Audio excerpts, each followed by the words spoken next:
Hello, j'espère que tu vas bien, c'est Pyrocards et dans cette vidéo, je vais analyser tous les TCG qui sont en vogue actuellement et même les TCG qui sont en train d'exploser et que personne ne parle. Voilà. Donc, dans cette vidéo, je vais me projeter dans le futur et vous dire, selon moi, qu'est-ce qui va se passer. Allez, c'est parti. Pyroli, déploiement. Pyroli, lance-flamme.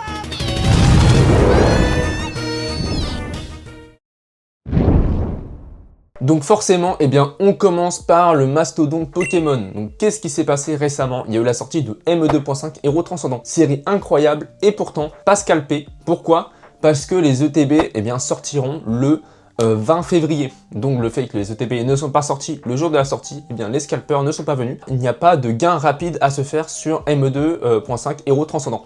Donc forcément, pour les collectionneurs, c'est une très bonne chose parce que ils peuvent ouvrir des paquets très facilement car la série est disponible en magasin. Peut-être que voilà, une journée après ce n'était plus disponible, mais bon, vous arrivez après votre travail, vous pouvez prendre vos petits tripacks et sincèrement, ce n'est pas du tout compliqué. De pouvoir en trouver. Donc qu'est-ce qui se passe sur Pokémon? Malgré tout, on voit quand même que le scellé continue un petit peu de tanker, mais on peut quand même remarquer qu'il y a quand même moyen de négocier un petit peu plus, qu'il y a des petites baisses quand même niveau scellé, mais c'est vraiment très léger. On doit être vraiment sur du 5%, 10% au grand maximum. Donc on voit quand même que Pokémon, niveau investissement, niveau collection par rapport au scellé, on voit qu'il anticipe les 30 ans. Hein. Les gens ont du mal à vouloir vendre leurs items, malgré la hype sur les autres TCG.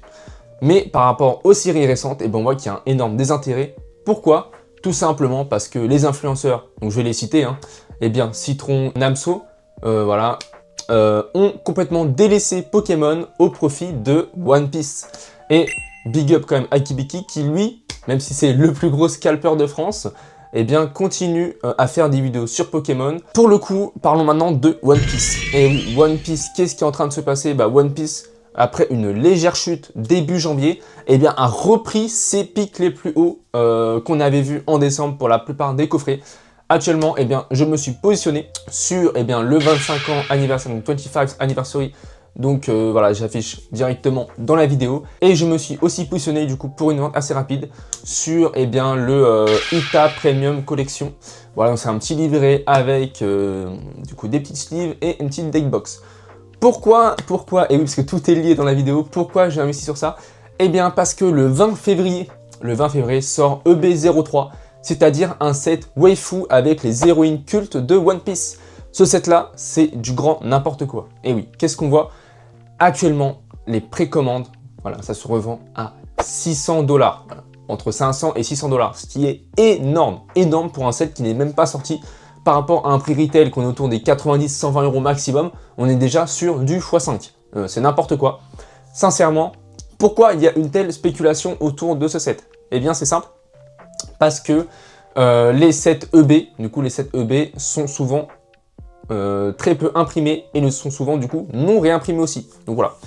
Donc sincèrement, si Bandai ne réimprime pas, ce qui me paraît quand même assez bizarre parce que Bandai privilégie plus les collectionneurs, les joueurs que les investisseurs. Donc, si Bandai ne réimprime pas EB03, ça sera tout simplement de l'or en barre parce que les quantités seront très faibles, la demande est aberrante et les gens vont aussi énormément ouvrir. Donc ceux qui vont garder leur display scellé, leur case scellé, ça sera de l'or en barre. Mais sincèrement, je pense qu'il y a de très fortes chances que Bandai réimprime ce genre de set. Bref, donc on sait que One Piece, ça va être encore très hype jusqu'au fin février et encore un petit peu. Qu'est-ce qui se passe aussi dans One Piece? Il y a eu OP14 qui est sorti. Sincèrement, c'est un set qui est plutôt ok, mais je le trouve un petit peu surhypé. Donc niveau investissement à payer prix marché, pour moi, c'est une très grosse erreur parce que je vais vous dire ce qui arrive pour la suite. Je vous ai affiché la date ici parce que je ne l'ai plus en tête, mais OP15, donc le prochain set de One Piece, selon moi, ça sera un énorme flop et potentiellement le downfall de One Piece. Quand je dis downfall, bien sûr, One Piece ne va pas s'éteindre. Mais ce que je pense, c'est que en plus, il y aura l'arrivée des vacances juste après. Il y a un énorme partie du marché des collectionneurs ou même des investisseurs qui vont revendre leurs collections et leurs investissements pour partir en vacances, comme les mêmes schémas qu'on voit chaque année avec Pokémon. Donc, pour moi, One Piece risque de prendre très cher vers les mois de juillet-août. Tout simplement parce que pas de série hype et départ en vacances. Voilà. Donc mon avis, c'est que vos items que vous avez actuellement, si vous avez investi dans One Piece, moi je vais les conserver bien sûr. J'attends la sortie de EB03 parce que je sais que One Piece va continuer à être hype jusqu'à EB03. Et en fonction du coup de la tendance, eh ben, je commencerai sûrement à vendre mes items. Voilà. Pokémon, l'avantage, c'est que je sais que les items ne vont pas baisser, principalement pour les ETB, ou alors vraiment des baisses très minimes, hein, 5-10% maximum. Donc voilà, avec Pokémon, tu n'as pas à t'inquiéter pour tes actifs. Le problème avec One Piece, c'est que en un mois, tu peux perdre 50% eh bien, de valeur de ton item, ce qui est énorme car le marché est extrêmement volatile. Donc, il faut savoir vendre au bon moment, parce que voilà, si ton item fait moins 50%, bah, c'est quand même un sacré trou dans le budget, sachant que l'on sait qu'il y a les 30 ans de Pokémon qui vont bientôt arriver. Bientôt, c'est quand même dans plus de 6 mois, mais vous m'avez compris. Mais voilà, nouvelle actu TCG, pourquoi je ne vais pas juste parler de One Piece et de Pokémon? Parce qu'il y a un nouveau TCG sur lequel j'ai commencé à investir et j'ai bien fait ou pas, on verra bien pour la suite. Mais voilà, Fusion World. Alors pourquoi Dragon Ball Fusion World? Tout simplement, eh bien, j'ai regardé en direct l'annonce voilà, de tout ce qui allait arriver sur Dragon Ball Super et pourquoi je pense que ce TCG a énormément de chances d'exploser dans les mois qui arrivent. Alors tout simplement parce qu'il va y avoir un remake de Dragon Ball Super. Il y aura un remake de Dragon Ball Super en 2018. Ça avait complètement tout cassé Internet. Ça avait vraiment cassé Internet avec Goku Ultra Instinct qui avait cassé Internet. On n'a jamais vu quelque chose de pareil. Ensuite, après ce remake de Dragon Ball Super, il y aura la suite. Donc c'est-à-dire qu'on aura la suite de Dragon Ball Super, donc avec l'arc Moro et encore un autre arc qui arrive après. Donc c'est littéralement fou. Voilà, et aussi cette année, ce n'est pas juste les 30 ans de Pokémon, mais c'est aussi les 40 ans de Dragon Ball. Donc qu'est-ce qui va se passer? FB09, voilà, qui devrait sortir, je crois que c'est en mars, si je ne me trompe pas. Voilà, dans tout cas, je vous mettrai la date ici. FB09, qui est un set anniversaire, un petit peu comme One Piece l'a été avec OP13, voilà, qui est un set anniversaire. Donc, là-dedans, qu'est-ce qui est très beau, c'est qu'il commence à mettre plus d'alternatives, donc plus de chess cards, plus de cartes sympathiques à aller chercher, et tout simplement des nouvelles raretés, des nouvelles choses à faire du coup dans le jeu pour les joueurs. Donc pour les collectionneurs c'est mieux, pour les joueurs c'est mieux. Donc c'est parfait, et en plus c'est les 40 ans qui arrivent. Plus annonce du remake, voilà. On va transposer ça à quelque chose qu'on connaît. Si on regarde One Piece, qu'est-ce qui s'est passé? Annonce du remake, série sur Netflix, voilà, après la même chose, donc remake sur One Piece. Remake DBS, c'est la même chose. Qu'est-ce qui se passe? One Piece OP13, série anniversaire. Dragon Ball Super, série anniversaire. Parfait. Est-ce qu'il y aura une Ultra Chase Card? Pour le moment, il n'y a pas toutes les cartes qui ont été révélées, donc on ne sait pas. Mais voilà, des alternatives qui sont magnifiques. OP13, des cartes qui sont quand même assez belles, mais voilà. Faut qu'il y ait une carte iconique, un petit peu comme celle d'OP13, pour que vraiment, Dragon Ball Super commence à exploser. Même si, bon, il y a des cartes qui sont déjà très belles, et il y a un marché qui est énorme, comme vous pouvez voir juste ici. Par exemple, la display FB01 qui a fait x4 en un mois, et sur les réseaux, je ne vois personne qui en parle. La display j'ai dit FB01 avant, donc la display SB01, donc la display Manga Booster, qui a explosé aussi en prix en 2 jours, là je vois en plus, elle a pris plus 100 € en 2 jours, ce qui est aberrant, voilà. Donc, personne n'en parle, tous les petits streamers, enfin tous les influenceurs, je pense qu'ils sont en train de mettre de côté leur petite display, voilà, leur petit truc en cachette, parce que personne n'en parle, et pourtant c'est en train d'exploser. Donc, ils prévoient très bien, ils savent ce qui se passe, hein. C'est exactement le même schéma que One Piece avec un remake, avec un set anniversaire, avec Pokémon qui en plus sera très faible pendant les 4-5 mois qui arrivent, parce que qu'est-ce qu'on a après? On a ME3. ME3, la série, voilà, je sais qu'il y a des personnes qui peuvent l'aimer, sincèrement la série est nulle. Voilà, la série est nulle, en termes d'investissement elle est nulle, en termes de collection, il n'y a rien, en termes de collection, enfin la série est nulle, tout simplement. Et ensuite vous avez ME4 où on a une petite ligue de l'Infinobi, bon ok, mais ça va pas non plus sûrement être quelque chose de fou.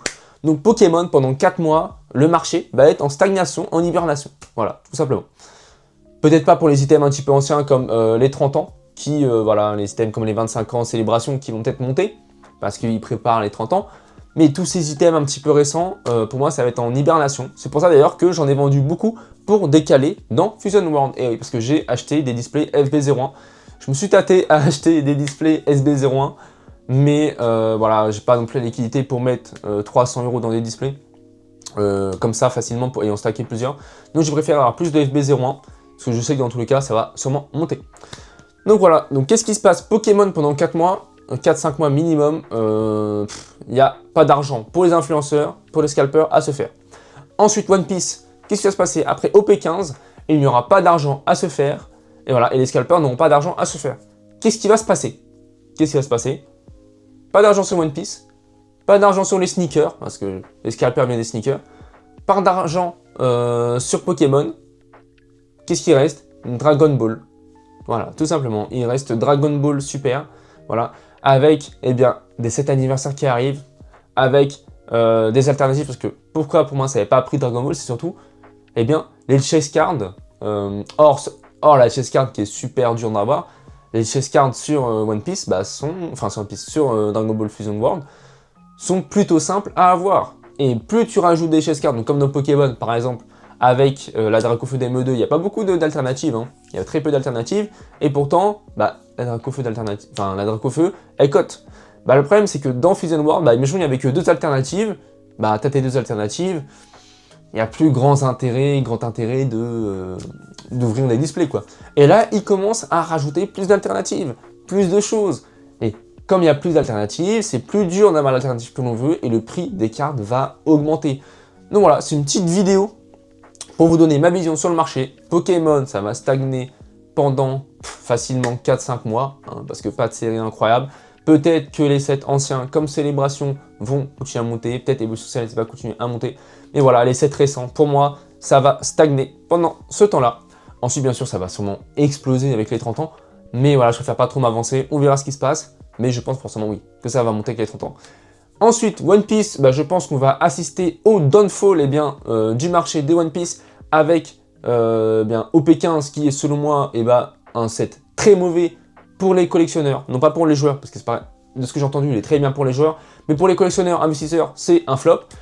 Et tout simplement, la tendance que je pense qui va arriver, ça sera sur Dragon Ball Fusion World. Les influenceurs sont en train de faire leur stock, voilà, et personne n'en parle, mais le prix augmente, ce qui est quand même très étrange. Aucune communication et les prix sont en train d'exploser. Je vous laisse imaginer ce qui risque d'arriver quand les influenceurs vont commencer à faire leurs vidéos dessus et commencer à en ouvrir. En tout cas, j'espère vraiment que cette vidéo t'aura plu. N'hésite pas à liker la vidéo, à la partager, à mettre un petit commentaire et surtout, n'hésite pas aussi à rejoindre le serveur Discord. Je vais rajouter d'ailleurs un petit salon Dragon Ball Fusion World parce que pour moi, tout simplement, ça va exploser avec toutes les annonces que l'on a. C'était Pyrocards, passe une excellente journée.